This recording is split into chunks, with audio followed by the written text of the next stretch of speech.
সর্বসাধারণকে জানাই মহান বিজয় দিবসের আন্তরিক শুভেচ্ছা। বিজয়ের এই আনন্দক্ষণে আমি শ্রদ্ধা নিবেদন করছি এবং স্মরণ করছি জাতির সূর্য সন্তান বীর মুক্তিযোদ্ধাদের, মুক্তিযুদ্ধে সংগ্রামহারা বীর কন্যাদের, সকল শহীদ পরিবারকে, জুলাই গণ অভ্যুত্থানের সকল শহীদ এবং আহতদের। সম্মানিত সুধী, 16ই ডিসেম্বর বাংলাদেশের ইতিহাসে এক অবিস্মরণীয় এবং গৌরবোজ্জ্বল দিন। 1971 সালের এই দিনে দীর্ঘ 9 মাসের রক্তক্ষয়ী মুক্তিযুদ্ধের পর বাঙালি জাতি অর্জন করেছিল কাঙ্ক্ষিত বিজয়।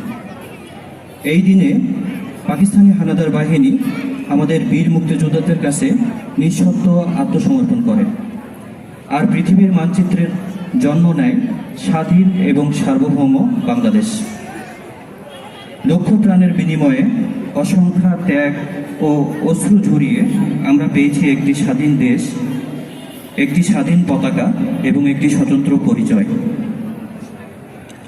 এই দিনটি আমাদের জন্য শুধুমাত্র আনন্দিত করে না, একই সঙ্গে আমাদেরকে ভাবতে শেখায় আমরা কারা, কোথা থেকে এসেছি এবং আমাদের দায়িত্ব কী। এই বিজয় কোনো কাঙ্ক্ষিত ঘটনা নয়, আকস্মিক কোনো ঘটনা নয়।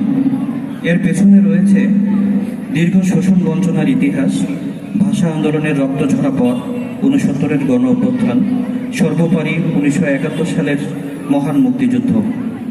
লক্ষ শহীদের রক্ত ও মা বোনের সংগ্রামহানি এবং অগণিত মানুষের ত্যাগ ও বেদনায় রচিত হয়েছে আমাদের এই কাঙ্ক্ষিত বিজয়। প্রিয় উপজেলাবাসী, বিজয় দিবস মানে শুধু অতীতের গৌরব স্মরণ করা নয়, বিজয় দিবস মানে ভবিষ্যতের জন্য দায়িত্ব গ্রহণ করা।